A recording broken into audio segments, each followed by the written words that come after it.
Yeah, hi everyone. A very good evening and welcome to this great session, Eye Health in Digital Age, because we are continuously working on computers, laptops, and if not there, we are always, 24/7 on our phones if we are not sleeping. So myself included.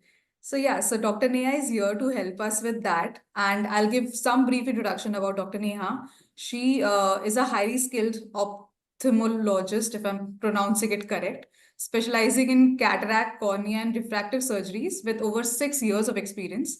She has successfully performed 5,000 plus cataract surgeries. Okay, that's a very big number. Handling complex cases and using advanced techniques like premium intraocular lenses. So, Dr. Neha, please, take it over and help us with what we can do for our eyes. Thank you for your generous introduction. I'll just go ahead with my. Good afternoon, everyone. I'm Dr. Neha Panickar, consultant ophthalmologist, and I specialize in cornea and phaco-refractive surgery. I'm working with Agarwal's Eye Hospital, and today I'll be talking on eye health in digital era.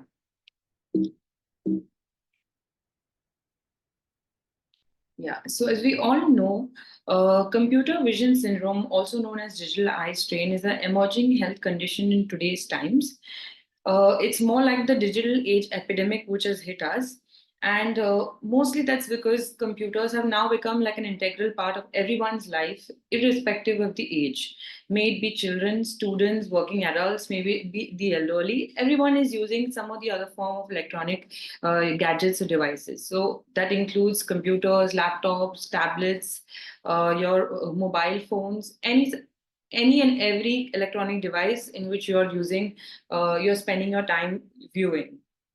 So let's talk a little more about this entity. So the most common, as I said, the most common emerging health condition now is digital eye strain. So what is digital eye strain basically? So it's basically a temporary eye condition which arises from prolonged use of digital electronic devices. So the prevalence, based on a lot of studies which were conducted, the prevalence of this condition is now ranging between 25 to 93% in the population today. And a meta-analysis has shown that even the pediatric, that is, even the children's age group, have a prevalence of 19.7% of digital eye strain amongst them, which is a very high rate for children these days. So, what is really prolonged use of digital eye strain? What do you mean by prolonged use? So, according to the American Optometric Association, the usage of digital devices continuously for even 2 hours is adequate to bring about the digital eye strain. So, why do you have this kind of strain, or why do you face these symptoms of computer vision syndrome or digital eye strain? So, there are different mechanisms which work about. So, I'll just explain it in brief about how each of these mechanisms work together to give us all the symptoms that we face when we're looking at the computer screens for a long time. So first is your blinking rate. So normally an individual blinks for around 15 to 17 times in a minute. So what happens is when you have prolonged screen time and you're working for 10 hours, 8 to 10 hours, let's say, continuously on your screens, your blinking rate reduces from 15 to 17 to about 5 to 7 times a minute, which is less than half the normal. Now, every time you blink your eye is refreshed with a new tear film. So, according to that, basically, when your blinking rate reduces, your eye tends to become drier and drier. So, when you have prolonged screen time, because of the decreased blinking that happens, because you forget to blink or you're constantly focusing on your screen, you tend to blink less, you're tending to have more of dry eye, and thus you get the dry eye related symptoms. Then second thing is your accommodative mechanism. So what happens is for me to look at the screen or focus at the screen, I use my eyes and I use the muscles of my eyes to focus at a near point. Okay, that is known as accommodation. And also both my eyes get aligned and converge towards the screen. So for all so this is basically the accommodative mechanism. So when you are using the screen for a very prolonged period of time, your muscles of the eye get strained, and because of that, you get develop symptoms related to the strain, eye strain. So you get it because you're focusing for that long and your eye muscles are strained, your eye balance is also being used for long time. And the third thing is your poor seating posture. So another inevitable component of this computer vision syndrome is your postural symptoms which you develop because of your improper posture in front of your computer screens. So let's go a little onto the symptoms of eye strain. So what are the different symptoms people face? I'm sure most of you all also must be having a lot of these symptoms, and even I'm one of them. So the most common symptoms of digital eye strain include burning sensation in the eyes, itching of the eyes. You have difficulty keeping your eyes open. Sometimes by the evening you just feel like that's it. You know, you have burned out completely and you just want to shut your eyes. Then you may have watering in your eyes. There may be a sensation of dryness in your eyes or some grittiness, as if there's some sand in your eyes. There's an increased sensitivity to light. The light starts hurting your eyes. You may feel like your vision is getting blurred, especially it's more commonly seen, as the day progresses. And as I said, postural complaints could also be there. You may have neck pain or shoulder pain. So these are the most common symptoms of digital eye strain that you come across. Now, apart from the mechanisms which I told you about, that is your decreased blinking rate, then your increased straining of the muscles and your postures, the other factors which may also give rise to these symptoms are firstly the screen glare. If there's too much glare on the screen, it could be taxing on the eyes. If there's inadequate lighting in your room, if your posture is poor, as I mentioned before, if the viewing distance of your screen, that is the distance you're placed from your screen, is wrong or it's incorrect, then if you have some sort of refractive error means some power in your eyes, maybe minus plus, and you're not using spectacles for it, or it could be because of increased exposure to the blue light which comes from all these digital devices which have bright screens, and also infrequent breaks during your screen time. All these factors are additional points which increase the risk and increase our propensity of developing these visual symptoms, which become a part of digital eye strain. So, is there something you can do to avoid eye strain while working at the computer? So, yes, computer vision syndrome can be easily prevented by adopting few healthy eye habits and making small adjustments to your workstation. So let's discuss a few of these points. So first is your uncorrected vision problems. So a lot of times what happens is you tend to have a minor power, you tend to have some sort of cylindrical power or some refractive error or power in your eyes, which you're unaware of. And over the long period of time, when you're continuously using your screens, you tend to get fatigue in your eyes. So the most important thing is if you have any sort of refractive errors, you should be correcting it by wearing the appropriate spectacles of those power or contact lenses of those powers. Okay, so as I said, correcting these refractive errors becomes the first step to avoid this entire cycle of digital eye strain. Okay, so another condition is presbyopia, which is an age-related condition which is seen post 40 years of age, where you tend to get power for the near, that is, you get reading glasses. Again, if someone has presbyopia and they have not got themselves checked or aren't wearing glasses of the appropriate power, they may develop strain or symptoms related to strain, like they may feel heaviness in the eyes, headache, or fatigue. So, and also, as I said, even astigmatism, that is having a cylindrical power, even small numbers may be responsible for your eye fatigue and strain. So, if you have any sort of refractive problem, refractive error, make sure you go to the ophthalmologist, get yourself checked, and wear your spectacles or contact lenses of the ideal power. So you need to wear these spectacles or contact lenses when you're working with the digital devices. This will also add on to your comfort when you're working. Then let's talk about your sitting posture. The easiest way for you to avoid any of those postural symptoms is by just adopting the right kind of posture. So, if you look at this image on the right side, you can see a person who is slouching. His neck is like he's stooping. He's slouching. If you look at him, his arms are all bent. His legs are also bent at the knees. So this is a very incorrect posture to adopt when you're working in front of your screen. On the contrary, if you look on your left side, you have the correct sitting posture. So if you look at this person sitting in front of his screen, as you see, his back is straight and upright. He's not bending his neck. He's sitting absolutely straight. If you look at his legs, they are kind of parallel to the floor. So that also helps. Apart from that, if you look at his arms, they are also parallel to his to the floor. So all these things are very important.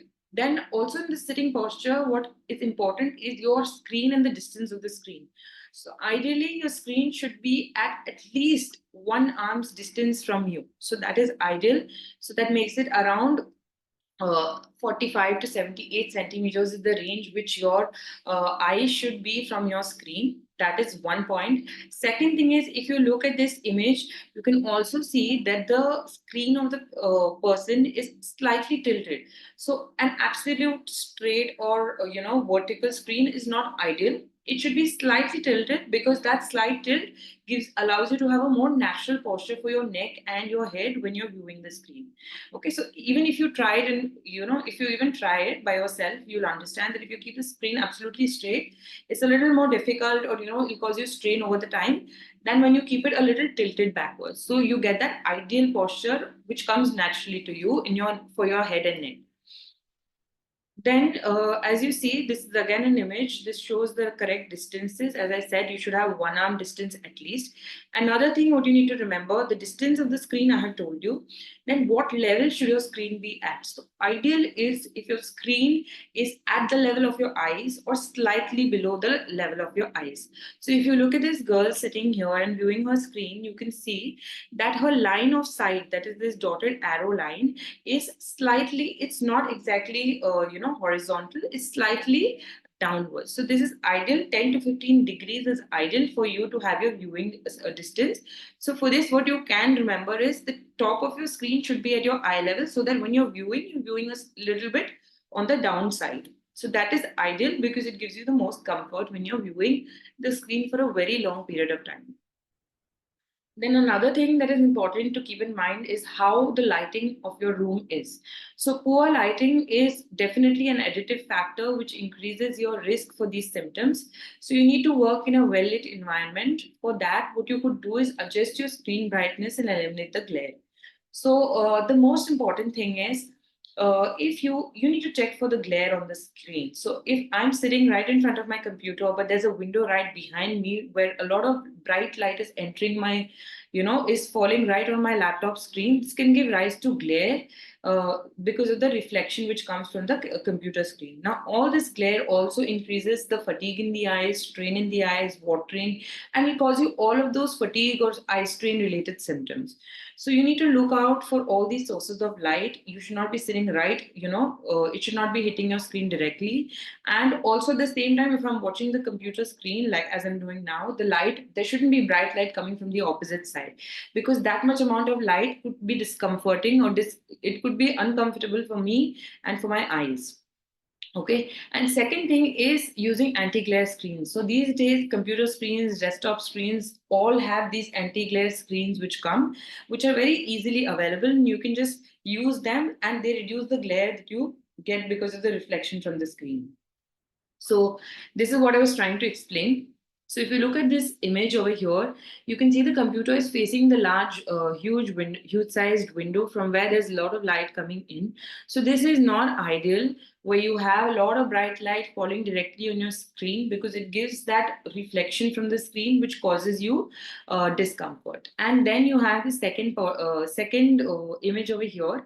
Again, if you see, my screen is right against the window from where bright light is coming. So this could cause some sort of glare because of the excessive light coming from the windows, which is basically the background to my desktop. I may get a lot of glare in my eyes. So this is again incorrect. So what you need to do is you need to adjust yourself, your desktop, your sitting position, and yourself in such a way that the light is not completely falling on your screen or directly onto your eyes. So if you look at this is the recommended position where you can see the window is here, and the patient is, so in this you have adequate amount of light hitting the screen and your eyes as well. Then we come to a few device related settings. So some things that you can keep in mind is that there are some settings in your screen as well, which you can take charge or control of to make your reading or screen time more comfortable for you. So what can you do is basically The main logic when you're working on your laptops is that your screen light should match the lighting of your room. Okay, so you can't be having a very bright screen and an absolutely dark room, or you can't be having a very bright room and a dim screen. So the brightness of both your screen and your room should be more or less the same. That is the first point. Second thing is the contrast of your screen. So the contrast of your screen can be adjusted by going into the settings of your desktop, and ideal is a contrast setting of around 60 to 70% is ideal. Another thing that you can do is based on how your lighting of the room is, as I said, you can adjust your brightness of the screen also by going to the settings of your desktop. And text size. So your text size should not be too small and it should be too large. It should be adequate. Even as text size of 12 or 10 is good enough if you are someone who doesn't have power. And another thing is the screen resolution. Screens with high resolution like 1080 or 4K are more better because they tend to give a better resolution and you have more comfortable screening because of that. So these are few device related settings which you can take care of from your side. Apart from this, I'll just talk about a little about on blue light and how it affects your eye health. So what happens is blue light is basically a short wavelength but high energy light which enters your eye. So there is no filter for this blue light in your eyes. It passes through your cornea, it passes through your lens and falls directly on your retina. There is no part of your eye which kind of filters or reduces the amount of blue light which comes or reaches your retina. So what this blue light does is basically for a lot of people, it induces headaches or migraine attacks, and it may worsen their symptoms in patients of migraine. Then another thing is it causes eye fatigue and increases the fatigue in patients who are, vigorous computer users. Then the blue light is reported to suppress melatonin, which is basically your hormone which controls your sleep cycle. So it suppresses melatonin, and because of that you have a disruption of your sleep cycle, and then you fall short of sleep, and all these things happen because of the blue light effect. And another thing is it can cause damage to the retina. As I said, it falls directly on the retina, there is no filter to it, and over a long period of time it may cause damage or aging of your cells earlier than normal. Okay, so however, the role of blue light or how does it really directly affect your eyes is still very controversial because some studies on animals have shown the effects of blue light, while some studies have shown that they do not really directly affect your eyes in any way. However, going by the belief that okay, over a period of long period of time, given that blue light is not something which is going to damage your eyes over 5 days or 10 days, but if you have years and years of exposure, there is a chance that it may cause aging on an early basis. So for this, there are some things that you can, be careful about, or some precautions that you can take to be careful about the blue light exposure for your eyes. So what you can do is, first of all, you limit your screen time. You take breaks every 2 hours. Try to take a 15-minute break. And another thing is you have these filters which come for the screen. So you can use these blue light screen filters for your desktop or computers or laptops. And also, if you're someone who uses spectacles, you can use anti-blue light glasses. That is, glasses which have a filter for blue light and prevent the blue light from entering your eyes. So this is something you can do from your side for the blue light. Then coming to eye strain. So as I said, a lot of people, especially one as the day progresses, by evening you start feeling strain in your eyes. You feel like you're burning out. You feel like your eyes are heavy. They're having watering, some blurring in your eyes. You feel like you have a headache and you just want to shut your eyes. These are all because of the eye strain which occurs because of this continuous screen work that you're doing. So there are some ways you can deal with this eye strain and some exercises you can do. Let's discuss a little bit on that. So the golden rule is 20-20-20 for digital eye strain. What this rule says is that after every 20 minutes of computer work or screen work, you need to take a break of 20 seconds where you're looking at something which is at least 20 feet away. Okay, so the logic of this is whenever you're looking at the screen for a prolonged period of time, your eyes and the muscles of your eyes are getting strained because you're doing continuous near work and focusing. So when you look at something that far off, like minimum 20 feet away, you're basically relaxing the near muscles of your eye, and those muscles get time to relax when you're looking at something far away. So that is the logic of 2020. It's very difficult. I'm sure that given your lifestyle and the amount of pressure and workload that you all have, I'm pretty sure that every 20 minutes is difficult for a break. But the least you can do is that whenever you take a break, you make sure you're either closing your eyes or you're talking to someone or you're looking at something far away. And the logic is you don't take a break from your laptop or screen to look at your phone, because again, the muscles which are getting used up because of your screen work, when you're looking at your mobile phone for a break, you're again, or you're just going up reels, you're doing the same thing, you're using the same muscles, and because of all of this, you're not giving any break for those muscles to relax. So the main logic of this exercise is you need to look at something far away to reduce the give your muscles some time to relax. Then there are some exercises. So for a lot of people with continuous screen work, near work basically, and near work and focusing at near distances, what happens is their muscles may tend to become a little weak, or they may have some focusing problems. So because of that, there are some pencil push-up exercises which are done.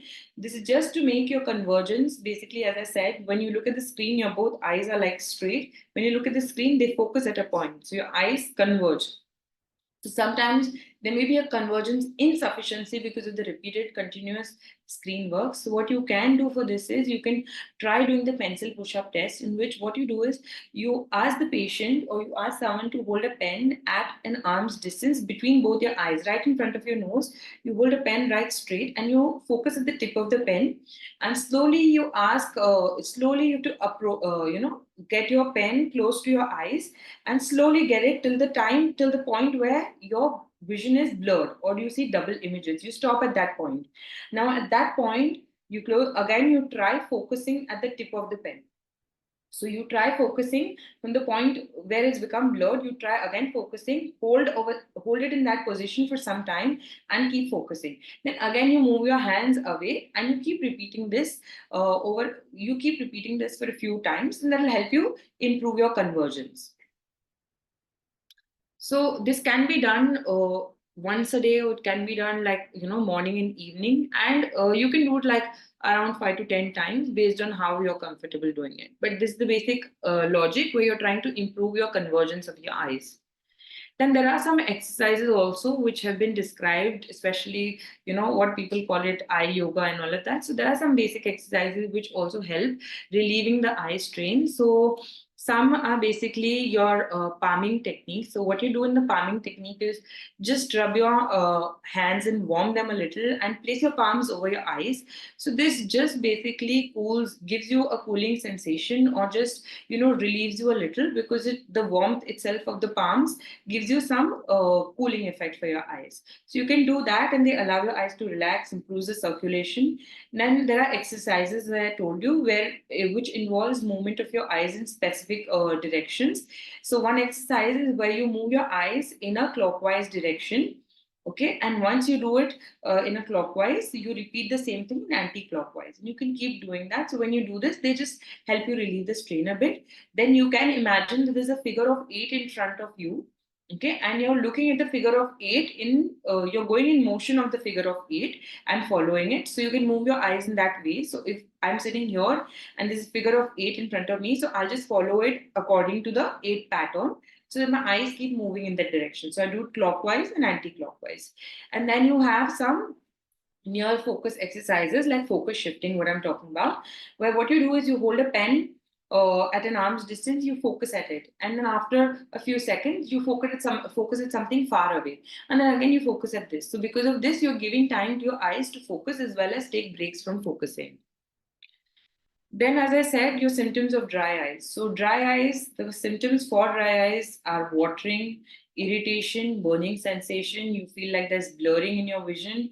You feel there's grittiness or some sort of foreign body in your eyes. You feel every time you blink, it's too strenuous when you're blinking. So, these are all symptoms of the dry eyes. What you can do for dry eyes, as I said, the reason is decreased blinking. So you have to remind yourself when you're in front of your screens for the entire day, you should keep reminding yourself to blink more frequently. Apart from that, a lot of artificial tears comes these days, which are prescribed to you by your ophthalmologist. And these artificial tear drops are basically like lubricating eye drops, which perform the same function of your natural tears. So as you use these drops, you get more comfort and you're more comfortable when you're working because they elevate your symptoms. So as I said, you get these lubricating drops. There are different types of lubricating drops based on your severity of dry eye and the type of dry eye you have. You will be prescribed these drops by your ophthalmologist or doctor, and you can use that accordingly. Apart from that, some other important things you should remember is it's not just your blinking rate which affects your dryness. There are some other factors which increase your dryness apart from your blinking rate. So that is basically your environmental conditions. So it could be your AC temperatures, it could be basically the humidity in your room. All these factors also affect dryness. So if you look at this image on the right side, you can see that the person is viewing his screen and the vent of the AC is directly on his face. Now, this is not ideal at all on a daily basis because when you have direct air coming or blowing into your face, it increases your dry eye symptoms 10 times. So what happens is because of the cold air directly falling on your eyes, already you must be having some degree of dry eyes, and when this cold air directly blows in your eyes or face, your dryness in your eyes increases and then your symptoms also increase. So some things you can be careful about is make sure you're not sitting in a place where the AC or the fan or the air of the fan is directly blowing onto your face. That is one thing. Second thing, humidity is also an important factor. So what happens is humidity of 40% or below is supposed to increase your dryness in your eyes, because what happens is at that level of humidity, your tears in your eyes evaporate faster. Because of that evaporation, your eyes tend to become dry. So below 40% humidity is low and it increases dry eyes. So a humidity level of 40 to 60% is ideal and good to avoid your environment affecting your dry eyes. Now, especially for people working in colder places where there is dry climate, dry cold places, especially in winter time when there is a lot of dryness. Already you must be having symptoms of dry eyes, and in these conditions, using an air humidifier, which basically increases the humidity of the air, is good as it reduces your dry eye symptoms and decreases the discomfort in your eyes because of dryness. So as I said, AC, fan, air humidifier for dry winter climates. These are all helpful for you in your office place. Also for your air conditioner, the lower the temperature, the increased dryness symptoms you may face. So 20 to 24 degrees is ideal. Now, apart from this, the best way you can take care of your eye in today's digital era is make sure you go for regular eye checkups. So, regular eye checkups will help you detect any sort of refractive error or power in your eyes, which you never, realized, or probably you had and you weren't wearing glasses or contact lenses for. Also, if there's a change in your glasses or power, you will be able to, find out about it. Second thing is, if you're someone who is having dry eyes because of the continuous computer or laptop use, you may you may get the right kind of eye drops, the right kind of treatment to improve your dry eyes and feel better, and it'll significantly improve your quality of life. Apart from that, your regular eye checkups will also help you find other health conditions or other eye conditions which may go missed otherwise.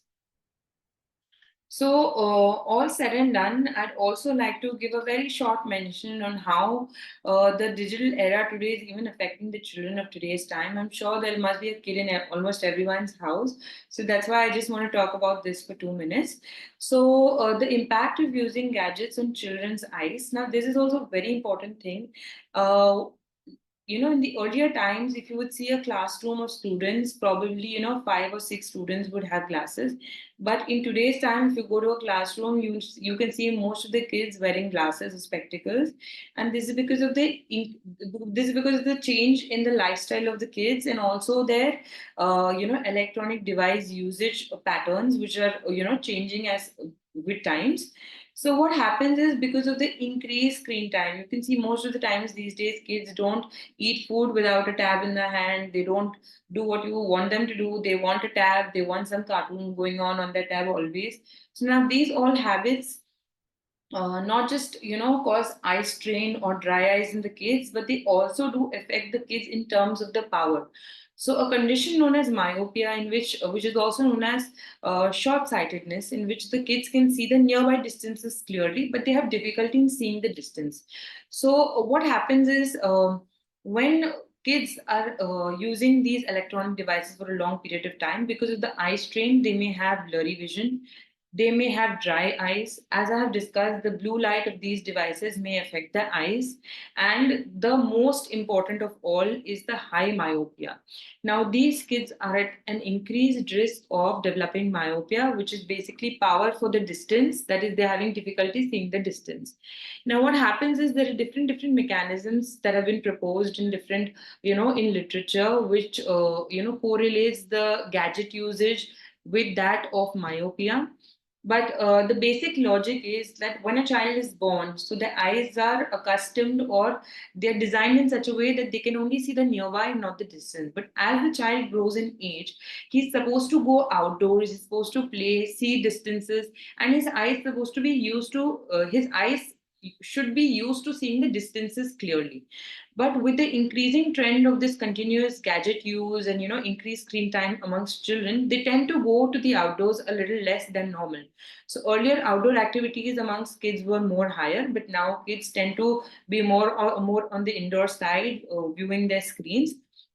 So increased outdoor activity increases basically the light exposure which they have when they do outdoor activities, increases the dopamine release in the retina, and this dopamine basically prevents the eyeball from growing in length. Now, this growth in the length of the eyeball is responsible for that distance power or distance vision problem that I'm talking about, which is known as myopia.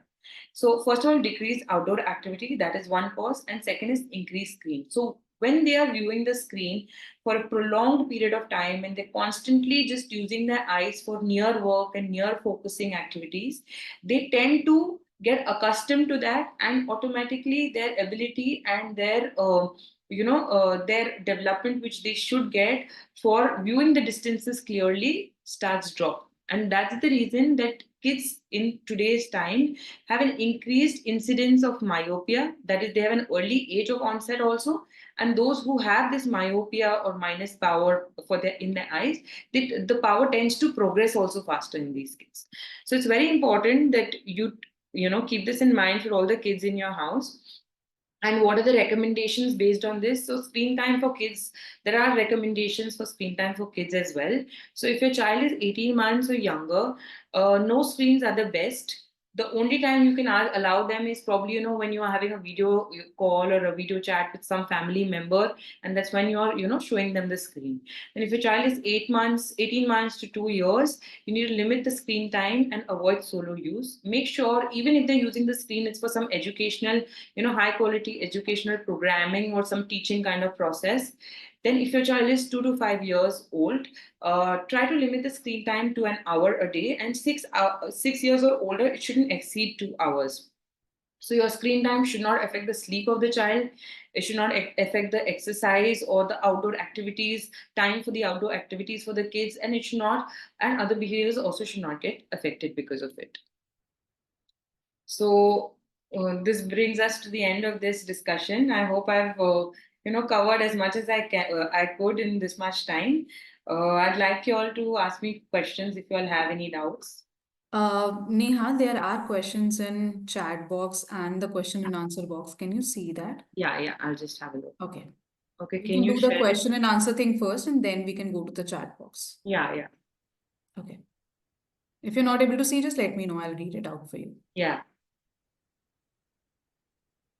So should I? Does anyone want to ask me any question? You can go ahead. If not, then I'll probably go ahead with the They chat can box. only, tell you in chat. So, Oh, all right. Okay. yeah. So should I read the chat out loud? Yeah, yeah, you can. Yeah. So someone has asked me to share the PPT. I'll do that definitely.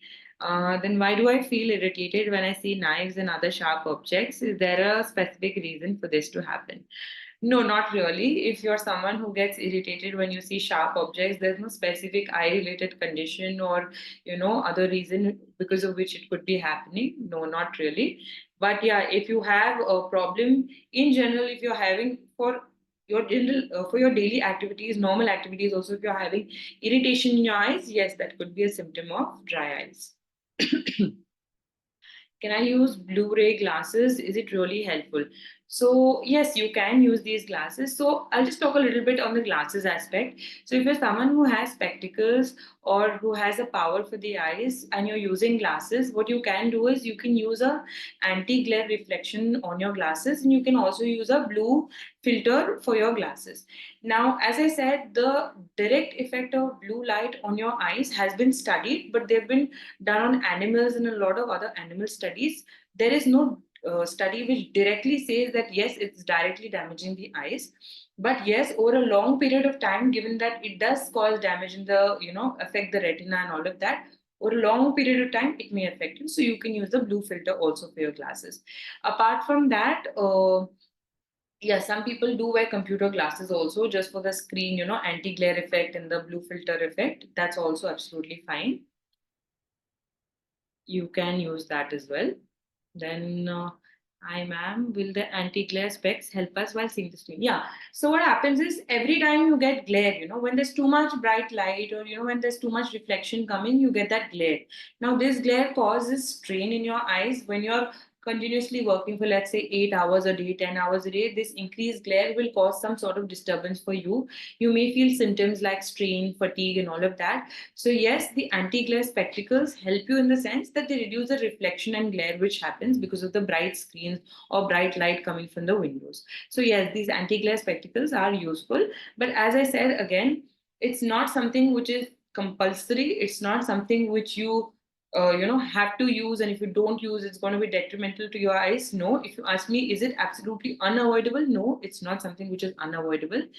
But yes, if you want something, if you feel the glare when you're working in your screen for a long time, if you feel the glare, glare, and you or often noticed it, yes, anti-glare spectacles are very useful and they'll help you deal with that. And again, as I said, blue filter glasses also, it's not a must. It's not necessary that you have to wear it. And if you don't wear it and you're a computer, professional, you're going to have problem in your eyes or you're going to damage your eyes. No, as I said, it's very, there is no definitive evidence. Yes, blue light effects of blue light on the eyes have been studied, but there is no study which directly says that it's a must, and if not, it's going to cause so and so disease. But yes, to be on the safer side, and if you know you're going to work for many years, and every day your exposure in terms of hours is too long in front of the screen, yes, blue filters are good for your spectacles as well.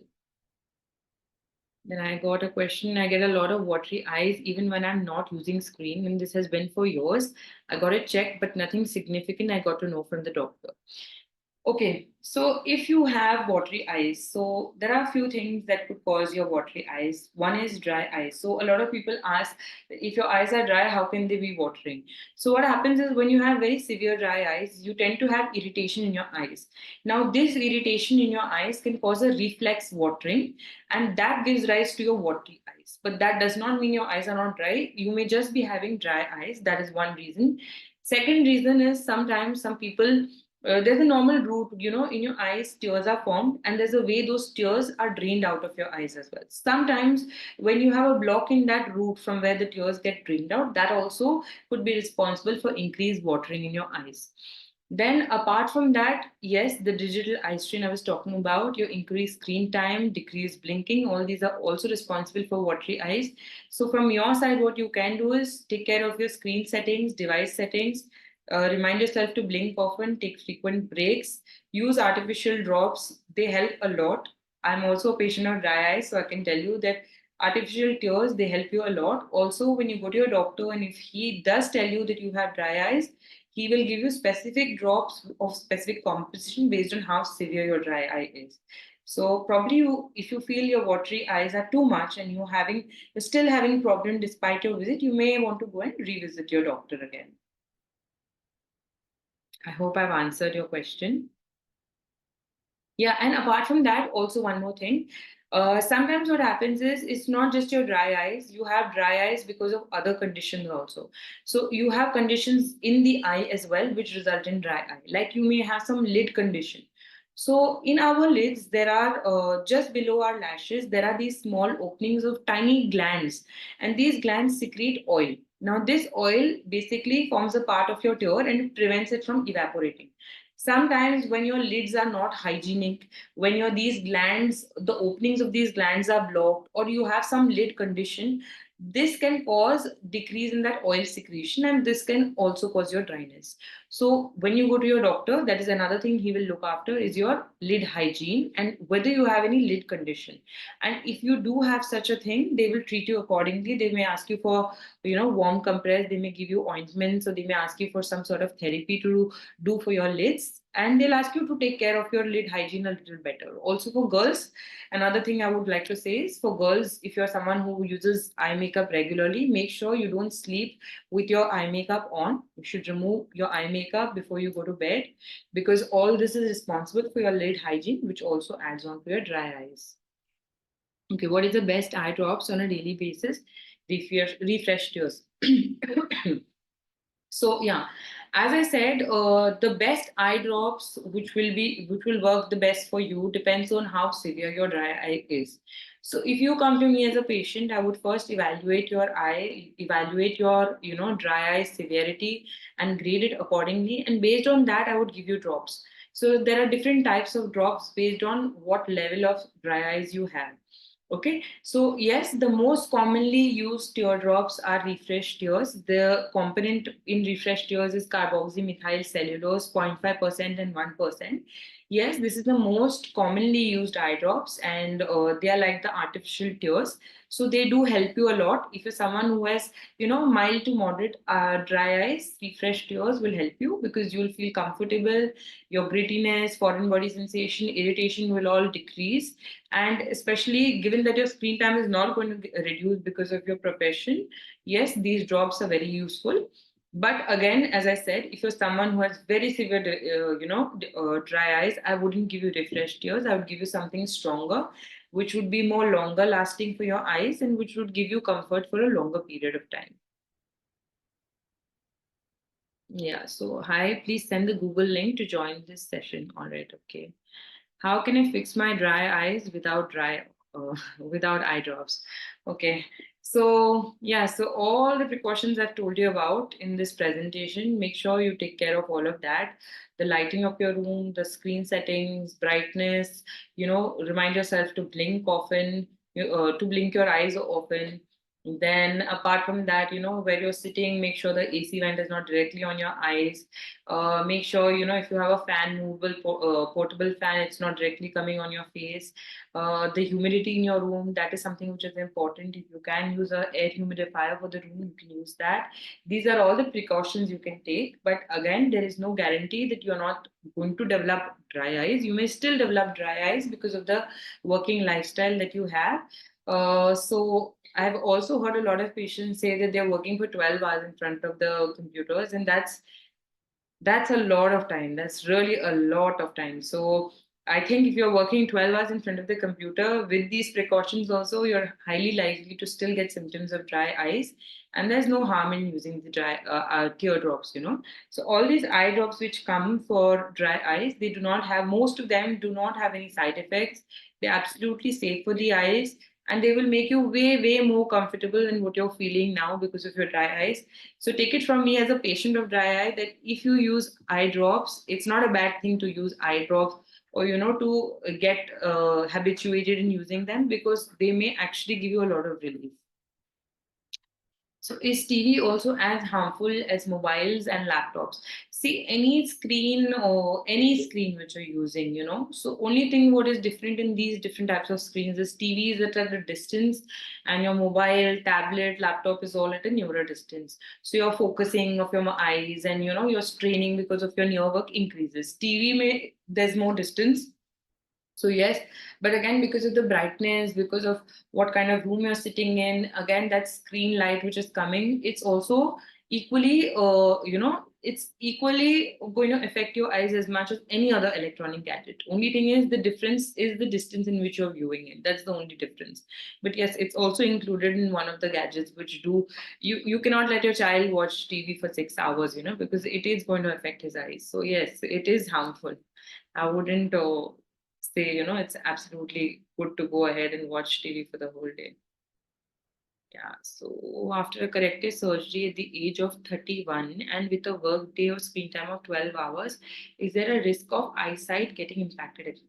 Okay, so this is a good question. This is something related to my field as well. So if you have someone who has done refractive surgery, let's say LASIK or SMILE or any of these procedures, and you have got rid of your spectacle power, okay, your working hours, your screen time is not going to affect your power.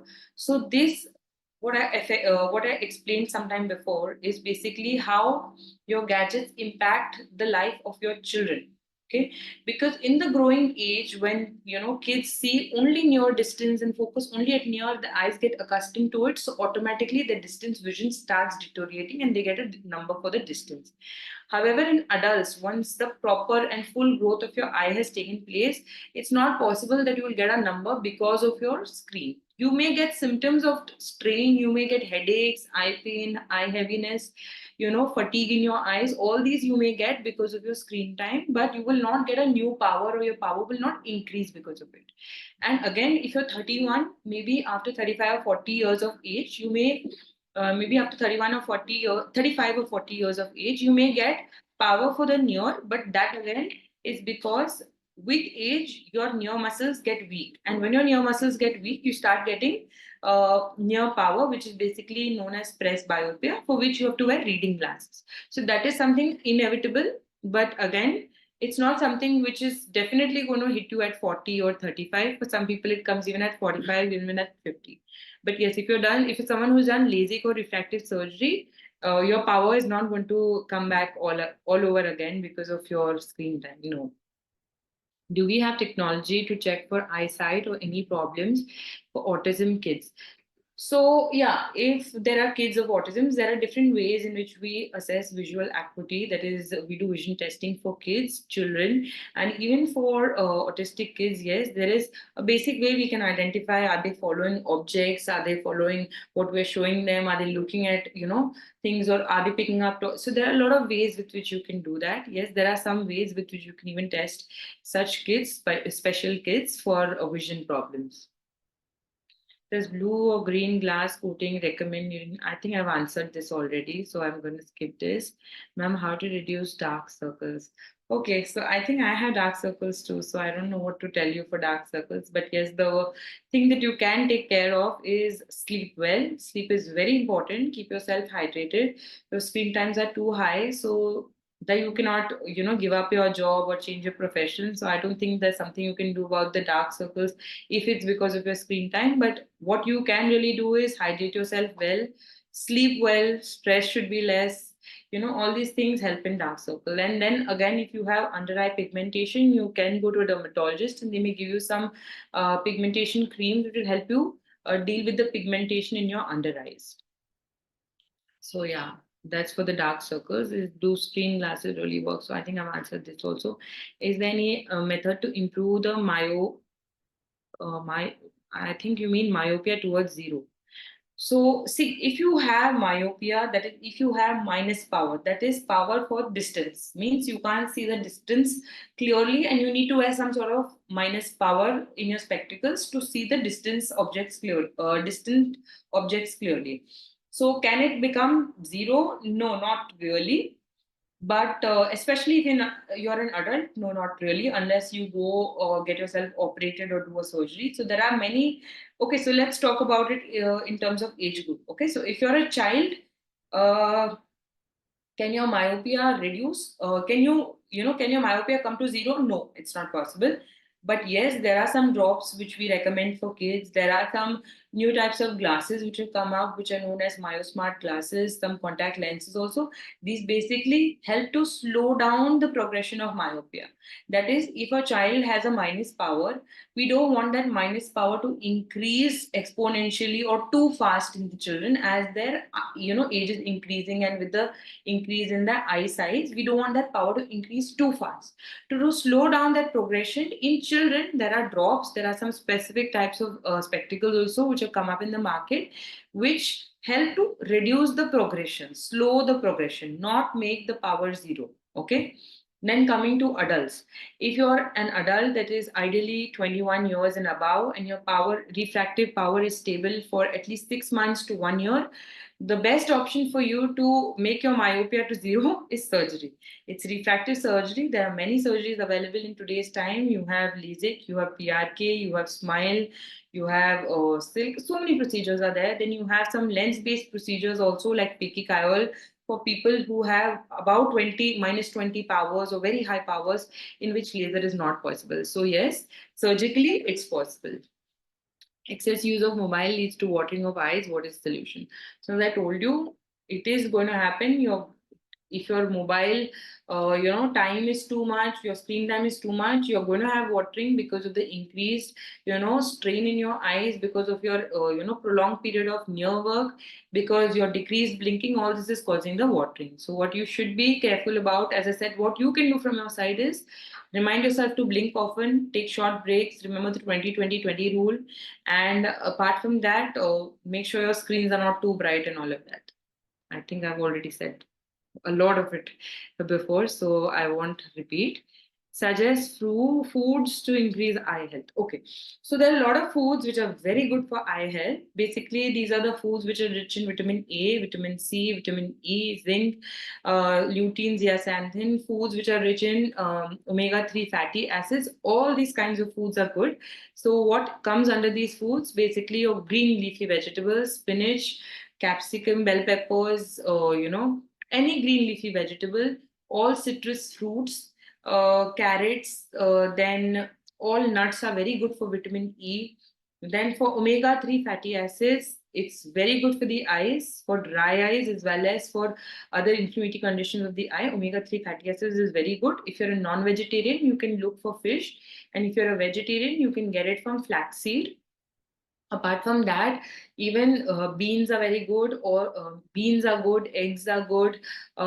Yeah, all these fruits are very, very good. Kiwis are good, citrus fruits, as I said, all the berries, everything is very good. All these foods are very good. And also with this, I'll talk about what foods are not good, not just for your eye health, but for your entire body. All the foods which are high on glycemic index, that is all processed food, carbonated air, carbonated drinks, your fried foods, all these foods are very high, have a very high glycemic index. So they have a bad effect not just on your overall health, but even your eye health. But there's no specific damage as such, or cataract, let's say, or some other eye condition in particular which it causes. It just causes early aging of your cells of the body and the eye. So suggest eye drops for dry eyes.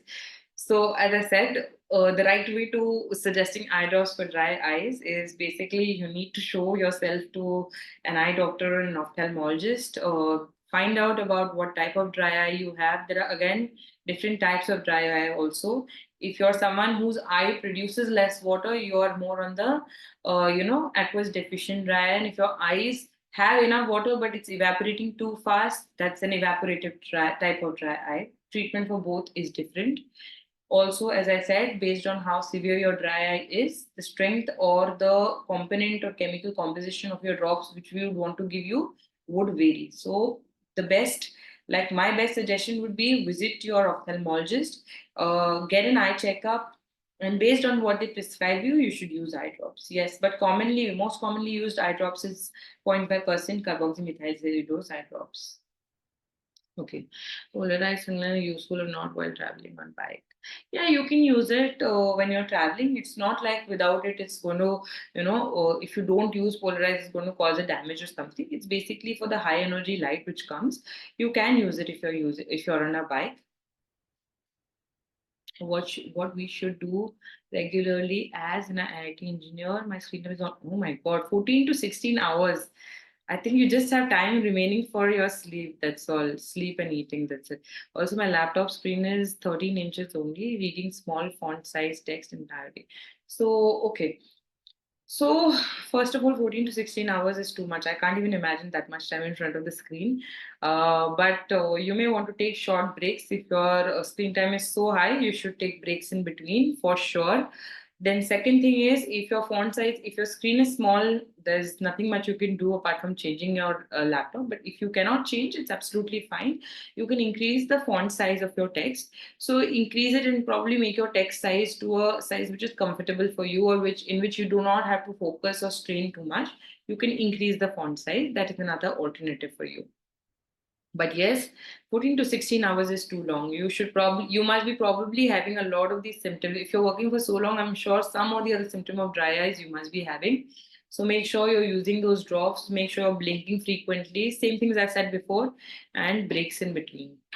May I know any exercise for myopia? So as I told you, there are exercises. These exercises basically to relax your muscles which are getting fatigued because of your near work.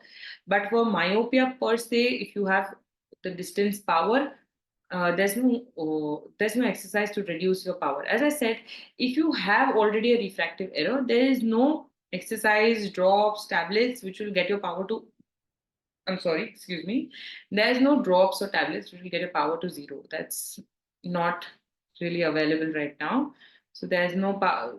Now, I don't know about, there are a lot of people, they put up videos saying, do this, to remove your power. But based on, research, literature, and all the other studies which we follow in allopathy, there are no such exercises with which your myopia will come down.